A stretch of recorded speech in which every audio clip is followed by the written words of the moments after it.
Greetings once again, my friends, and welcome back to another Drak Reviews. Now, this one seems like a little bit more of an interesting format change. I'm just kind of acknowledging that people do like to see game footage on the screen and not necessarily in the upper corner, so we're going to try the vlog format, but with some game footage instead of you guys seeing me on the camera, and see how you guys like it. It's definitely something that I like to change up every now and then just to see if this goes better than what came before. And we're taking on a game that has been long overdue in its review. As you guys can see, I'm very backed up. A lot of the stuff is still there, but let's go ahead and delve into my review of Mass Effect Andromeda. Now, I have to be a little honest here.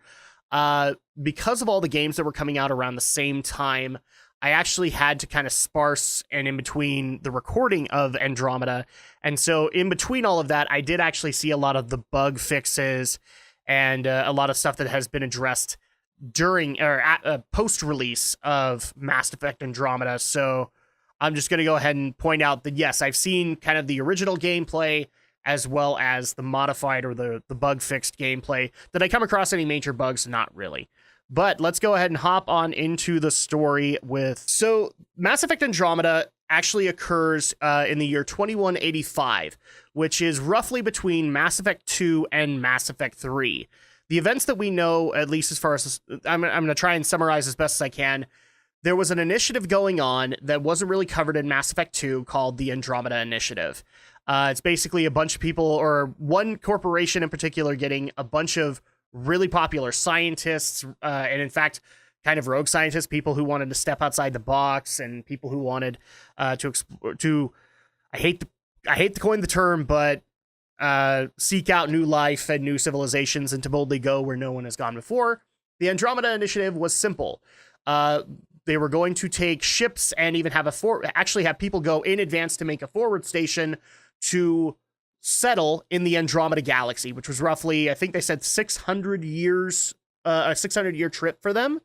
So you had the advanced guys go and make like a base there, and then you also had the Asari, the Solarians, the humans, and even the Quarians, and I think even the Krogan made arc ships to be able to go in stasis for 600 years and then arrive in the Andromeda Galaxy. And things seem to have gone all kinds of normal up until you get to Andromeda Galaxy, where you get to see some weird stuff happening in space, and the golden worlds that were advertised to everybody as being like, this can be your new home where you can start a whole new life, they're uninhabitable. Whereas initial scans said that, yeah, they could have handled life. So you actually go and investigate. You either play as Scott or Sarah Ryder. Those are kind of the default, unless you create your own character. And they are the son and daughter of Alec Ryder, who is the Pathfinder for this expedition. And he is solely responsible for the settlement of these colonies, as well as making sure that all civilizations have a way to be able to live in the Andromeda Galaxy. So you actually go and investigate this new golden world to see if there's a way that it can be habitable, and unfortunately run across what I'd like to call your primary enemy in the Andromeda Galaxy, the Ket. And I wish I could tell you guys that there were characteristics to them, but they're just basically mean aliens because mean aliens. I have not really ever come across, aside from a mutual thing that you both look for later on, they just don't like you. They basically said you're a plague. Wow, I can't even talk today. You're a plague, a pestilence upon the Andromeda Galaxy, and they're trying to get rid of you. And in your first scuffles with them, unfortunately, you lose your dad. We actually start to get a little bit of an experiment or a sneak peek into what, as Pathfinder, he could do. But because of him trying to save you, either you picked Sarah or Sam Ryder, he then basically slips you into a coma, or not Sam Ryder. I can't even remember the guy's name, but Sam is actually an interface that actually, like an AI that works with everybody in the Andromeda Initiative for the human side, but it had special functionality with Alec, and now that seems to have been passed on to you as the new Pathfinder. So that's kind of how they put you into the whole Shepard situation. From there, you can kind of guess that it's basically solved these galaxies' problems. It's not just you that had a problem when you arrived in the galaxy, as well as being able to settle the world, seek out new life, new civilizations, and take care of the Ket. I don't necessarily have a whole lot of problems when it comes to the story. I just think its execution is a little weird. I actually would dare say that this is kind of very first Mass Effect, in the fact that aliens just don't like each other because they're aliens or because they stole each other's G.I. Joes, and I'm not necessarily all keen to that, but the concept of the Andromeda Initiative is really intriguing to me, and kind of still kept me urging on to go forward and see if we could, find the other ARC ships or establish new colonies and see how people reacted to that, especially in the dire situation that you're in. So I took off maybe a few points I did take off points for it for also not having, because the Ket is really one of the problems that I have with it. And also the fact that, I'm just going to spoil this here and now, we're going to a whole new galaxy to discover new races, and you discover, at least from where I'm at in the recordings, one. Aside from the Ket, you discover the Ket, and you discover one other called the Angara, and I just would have liked to have more alien races. I actually feel like Mass Effect 2 gave us more alien races when they added Batarians, and we got to see a lot more cooler designs of things like Hanar. And this just doesn't really have a lot of that. It's mainly Andromeda Initiative, and most of that stuff is tied up into having to deal with interspatial politics and being the Pathfinder, and some people thinking of you as an icon and others thinking of you as a man or a woman. And it's bogged down in all of the stuff that I actually didn't like in the original Mass Effect, and so I did take points for that. All right, on to the visuals. It's a AAA game, so I mean, it is going to look great. A lot of the worlds do have some really good effects going to them. However, I did take points off visually because the models drive me nuts in this game. I have no problem admitting that. The alien races are fine, but the human models always look like they have problems to them graphically. And I don't know necessarily how to explain it other than they look dirty. I would dare say that, like, Turians, where in Mass Effect 1, 2, and 3, Turians kind of looked a little dirty, but that was kind of with how they're supposed to look. I'm trying to think of a really great way to be able to explain this, and it's not coming across, but for example, the main character that I played as, I want to say it's Sam Ryder, but I may be wrong about that. There were points where his facial hair looks all mixed up. I even noticed some other videos on YouTube with Sarah Ryder where she had some weird eye problems. The second in command that you get, Cora, if you put her in the right lighting, it looks like her face is kind of covered in dust. It just looks dirty to me. Whereas the alien races actually look pretty awesome. The Angara, especially the female Angara, just feels like their face is way too big, but I'm not necessarily going to fault that. It still looks like a really cool alien race. And also visually, so you have all of those problems, but the other thing that I don't like is the planets in particular. Like I said, there are some good shots that can be done from the various worlds, but we have the same problem that the original Mass Effect had, in my opinion, and I still don't like this. I get it, there are planets that are solely blocks of ice. I get it that there are planets that are solely water. But then you have things like Earth, where you can have multiple different kinds of environments all working together. And we actually do get to see some of that in the Mass Effect universe. So worlds that don't necessarily are bound to just being a meadow planet.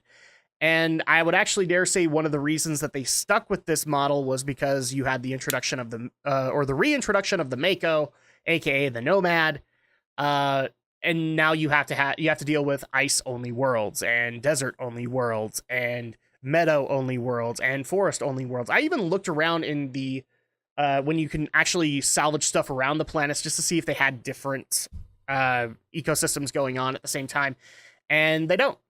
And so I will say that I faulted for that, because I think that while it is cool to have an ice-only world, to have Hoth and to have Yavin 4, it's also cool to me to be able to have something that's similar to what we, the hunk of rock we actually live on. And Mass Effect has always had a problem in planet creation when it comes to that, in my opinion. And I should wrap up visuals with basically saying that usually this is the point where people bring up a lot of the visual glitches that they were dealing with, especially at the launch. When recording, though, I didn't really get a few of them. I got a few weird things that I saw in YouTube videos with Sarah Ryder and her eyes kind of thing, but I never actually got them on my own footage. I don't know if that's just because the fixes were in by then. I'm not sure. But I did play it on the tries, and I don't remember having any bugs for that. Yeah, I like, this is the point where people would expect me to bring up the bugs. I didn't really have any. So let's go ahead and move on into the gameplay. And the gameplay is probably, in my opinion, the more solid element of this game. Granted, there are still problems with it. So the two more basic schemes that I want to bring up with are kind of your off-world or on-planet usual Mass Effect kind of gameplay where it's like a shooter, mixed in with some jump jet platforming. I didn't necessarily have a problem with this. I actually like some of the streamlined changes that they made with it. The fact that you can hold multiple assault rifles, multiple handguns, multiple sniper rifles if you want to. I did like that concept, but I didn't really have a problem with the gameplay here. My biggest gripe and complaint was, unfortunately, where I thought it was going to be when I saw it announced, the return of the Mako / the Nomad. Yes, even though it is fixed from the Mass Effect 1 gameplay, it's still boring as crap to try and find stuff. Like, you guys will probably see on camera right now, like me exploring an ice planet, trying to find all of the settlements and trying to find medical supplies. And that's roughly what I'm doing. I'm wandering around on a snow planet where there's really nothing going on aside from I can occasionally hit 4-wheel drive to be able to go up a mountain. I'm just not there with the gameplay on the Nomad. I do like the outside the Nomad and actually, making it into an RPG / shooter. I did like the fact that they kind of streamlined the classes with having Sam being able to access all of them, but there are just enough elements that aren't engaging enough, specifically the Nomad segments and even a few missions that I've encountered that weren't worth it. I also didn't like the fact that they actually went backwards into the space interface and didn't have you as a ship like flying around space. Now you just go through this awesome awesome planetarium journey to the next planet. That's cool for like the first couple of planets, but it seriously loses its luster. As you guys can see, I did skip a lot of them just because it got old after a while. The other thing, too, that I want to bounce back on to visuals is that I will also compliment the game for having, to my knowledge, the first ever female Turian models. If there were female Turians in the other games, let me know, because most of the models I saw I thought were male. Female Krogan were also more in this game, but they were introduced in Mass Effect 3, so I'm not necessarily going to compliment there. And unfortunately, I never actually came across any Quarians out here. It would have been awesome to come across some Quarians now way far away from home, especially after since this is in between 2 and 3, they're fighting for their world. Moving on to the audio, and I don't necessarily have too many complaints here. A lot of the voice acting sounds great. A lot of it sounds kind of drab. I will actually say a lot more performances in the trilogy are better than what we get in Andromeda, but I have a feeling that was because some of this was streamlined to basically match the rush of trying to get Andromeda out. There are some performances that I felt like could have gotten a little bit more focus, and they didn't really, and it was disappointing, especially when it comes to characters. I'm not going to pick out actors or actresses, but there were performances in there that I felt could have been a whole lot better and really, really weren't. So I did take points off for gameplay and for audio. Let's go ahead and get into the final two candidates, replay value and presentation. Replay value is, I want to say it's there. It really isn't. Like, this game does not encourage me, unlike the trilogy, which actually did kind of encourage me to go back, and I played Paragon. I can go and play Renegade and see how that changes things. This did not encourage me to go back and do that, especially since there really isn't, to my knowledge, a Paragon and Renegade system within the game, along with the fact that it's just not engaging enough to go back and re-experience these worlds or take a different path or maybe even rework Sam so that you're a different kind of class. So I hate to say this, even though I do believe that there is replay value in the game, due to the fact that it is so bland, I just don't see valuable, or I don't see how a player can find value in its replaying. Presentation, does it come together? Yes, but not in a good way. It comes off very average, and this is definitely the outlier of the Mass Effect games. Say what you want about the 3 ending. I've seen debates all over the maps. Some people love 1, some people like 2, some people love 3. But they're all in consensus that Andromeda just wasn't what they were expecting. It didn't live up to the hype, and people have a right to be able to acknowledge that. And I agree with them, which is why I have no problem giving a final score of 5 out of 10 for Mass Effect Andromeda. It is average at the very most, and it's disappointing at the very least, considering how much hype went into this. And just kind of reaffirms a lot of the problems that have happened this year of AAA developers just not getting it and more interested in trying to remake their huge budgets instead of trying to make a worthwhile game. Now, I'm also going to bring back an additional feature that I did promise when I started these reviews and for some reason fell off, and it wasn't because I didn't want to do it anymore. I kind of forgot that it was there, and that was how much value can you get out of this game. So it is coming back as a Mass Effect Andromeda. And the best way that I know how to put this is, originally the game was sold for $60. I would not recommend that you get it for that. Thankfully, I did notice that the EA Online Store is putting it up for $40, but I would honestly say if you could get that thing on sale for $25 or $30, it is more worth your money than the $40 standing price right now. If you could get that for $30, try to get that at $30. If you can't wait and must absolutely experience this game, then $40 is not horrible. And that's going to go ahead and do it for this review. Thank you guys so much for joining me on this journey, even though it takes me so long to get these reviews out. And please let me know in the comments if you like this format or if you'd like to see me go back to the original vlog in front of the camera kind of format. I would love to hear your feedback on that as well. And of course, I will see you guys next time for the next review.